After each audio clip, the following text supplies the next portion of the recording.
Pemirsa, jelang puncak konferensi tingkat tinggi G20 Bali pada 15 hingga 16 November mendatang, persiapannya sudah mencapai tahap 100%. Rencananya sebanyak 36 negara dari total 41 tamu undangan terkonfirmasi hadir.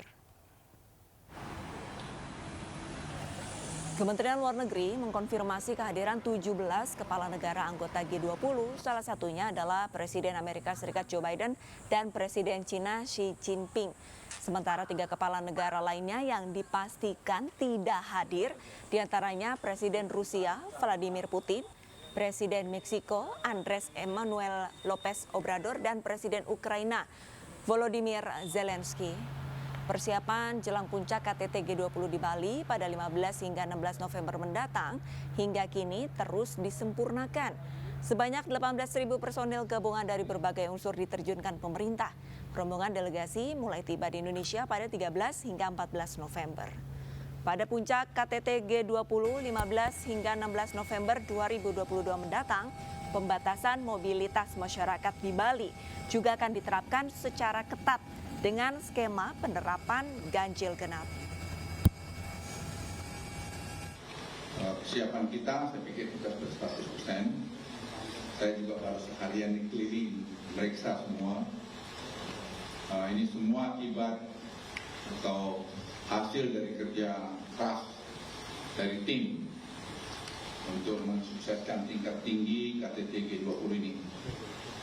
Mulai besok tanggal 13 November, kita semua sudah mulai bekerja penuh dan semua prosesi KTT G20 akan mulai.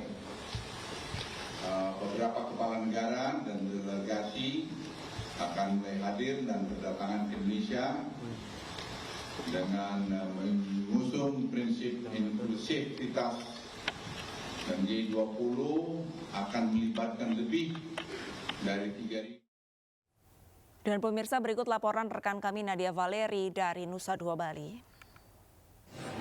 Ya, pemirsa, persiapan menjelang puncak konferensi tingkat tinggi G20 di Nusa Dua Bali yang akan segera digelar pada 15 hingga 16 November mendatang hingga saat ini terus dimaksimalkan, terutama menjelang kedatangan dari kepala negara yang diperkirakan akan tiba di Indonesia mulai hari ini 13 November hingga Senin 14 November esok. Sejauh ini terkonfirmasi sudah ada 17 kepala negara yang akan hadir langsung pada KTT G20 di Bali, termasuk diantaranya Presiden Amerika Serikat Joe Biden dan juga Presiden China Xi Jinping.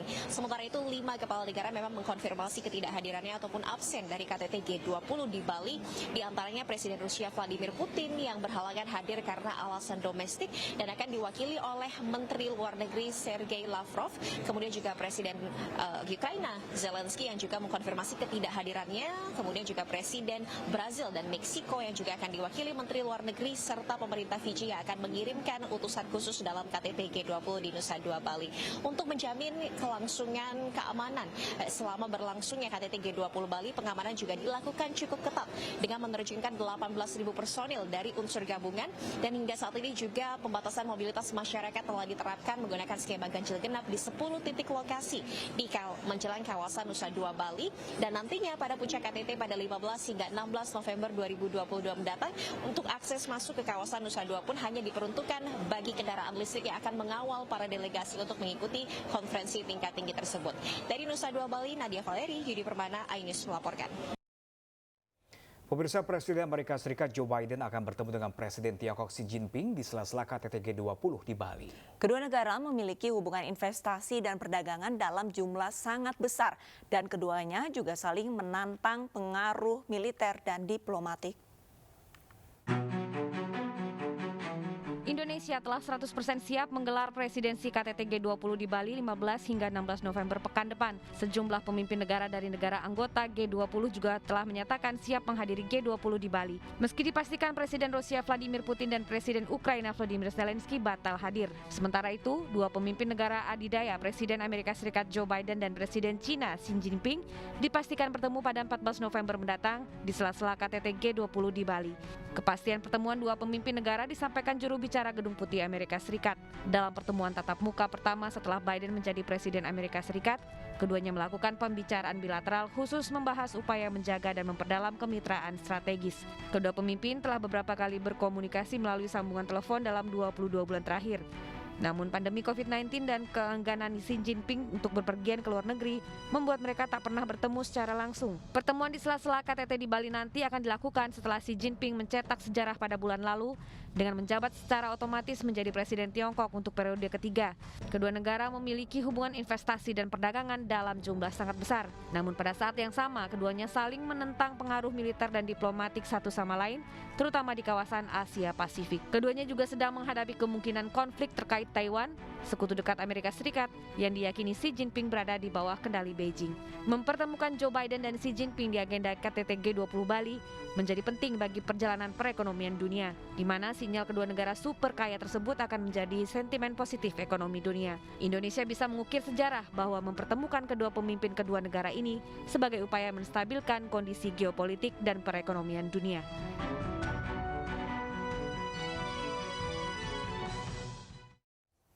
Pemirsa, aturan ganjil genap diberlakukan di sejumlah ruas jalan di Bali selama perhelatan KTT G20. Ganjil genap berlaku selama sepekan guna kelancaran arus lalu lintas selama KTT G20. Ganjil genap lalu lintas berlaku sejak Jumat 11 November kemarin hingga Kamis 17 November mendatang. Ganjil genap berlangsung mulai pukul 6 pagi hingga pukul 8 malam waktu Indonesia Tengah.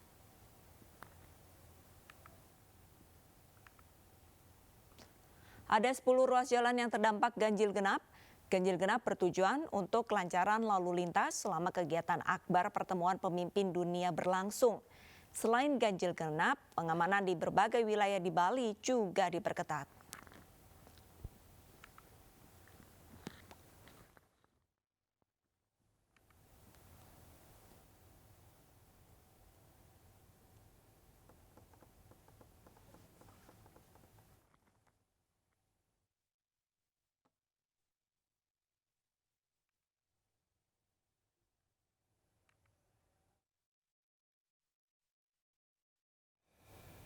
Ya, pemirsa, salah satu hal yang penting dalam puncak presidensi KTT G20 di Nusa Dua adalah pengamanan makanan. Untuk dapat menjalankan tugas dengan baik, para personil keamanan membutuhkan asupan makanan yang wajib melalui pengujian ketat.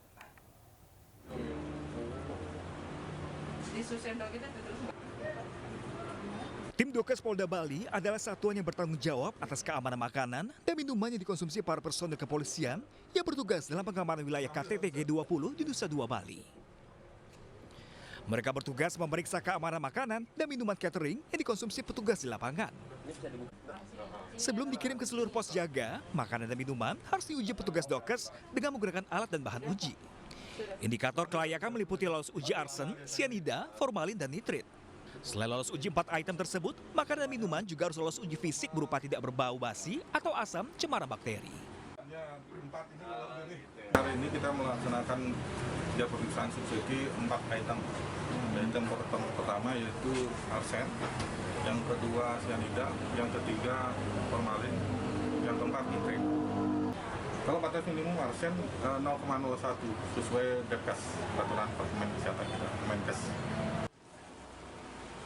Salah satu catering yang mensupport logistik untuk personil pengamanan G20 menjelaskan, dalam sehari harus menyiapkan sedikitnya 1.500 box logistik makanan. Kita harus menyiapkan sesuai dengan jam-jam yang harus dimakan. Kalau untuk pagi, kita menyiapkan sekitar jam 2 pagi. Karena jam 5 kita sudah mendorong ke sana, kita upayakan anggota jam 6 itu sudah makan. Tim Safety Food bertugas sejak tanggal 1 November hingga 17 November hingga berakhir Operasi Puri Agung 2022 pengamanan KTT G20. Dari Denpasar, Bali, Indira Ari, iNews melaporkan. Untuk pengamanan atau PAM VVIP Presidensi G20 di Nusa Dua, Bali, TNI Angkatan Laut menerjunkan 12 KRI, salah satunya adalah KRI Fathahillah 361. KRI Fathahillah 361 ini akan menjaga dan mengawasi kapal-kapal yang melintas di jalur laut Kepulauan Indonesia atau AKLI 2 di dekat perairan Karangasem. KRI Fathahillah 361 salah satu kapal perang yang ikut terlibat dalam pengamanan VVIP KTT G20. Jenis kapal korvet atau kapal perusak yang dimiliki oleh TNI Angkatan Laut ini memiliki awak kapal berjumlah 82 orang. Kapal buatan Belanda pada 1979 ini sudah banyak mengalami upgrade teknologi dan persenjataan sehingga bisa dikatakan daya tempur kapal jenis perusak ini sudah sama dengan kapal modern dengan Command Management System. Persenjataan modern yang dioperasikan di KRI Fathahillah 361 diantaranya radar DK, AC-1229, survei search, dan sinyal DA-05 serta alat pemantau tembakan sinyal. Pengamanan G20, KTT G20 di Bali, kemudian kita di bawah Satgaslah, yaitu dan Satgaslah Panglima Kormada II. Kita berada di sini tidak hanya sendirian, masih banyak KRI-KRI yang akan ikut terlibat dalam pengamanan G20 ini.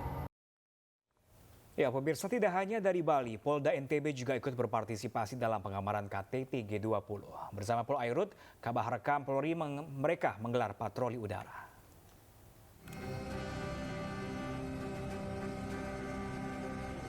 Petugas gabungan dari Polda NTB dan Polairut Kabaharkam Polri melaksanakan patroli udara dengan armada helikopter. Patroli difokuskan pada pengamanan event WSBK 2 dan pelaksanaan G20 di Bali. Selain patroli udara, pengecekan via CCTV juga kian diperketat. Untuk pengamanan WSBK sudah mencakupi G20. Jadi dari segi pengamanan kita semua sudah siap. Seperti tadi yang sudah dilaksanakan hasil pemantauan udara, semua anggota, semua pos sudah siap semuanya.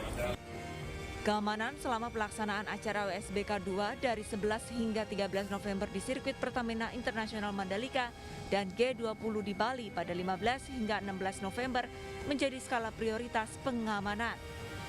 Dari Mataram, Nusa Tenggara Barat, Hari Kasidi, iNews melaporkan.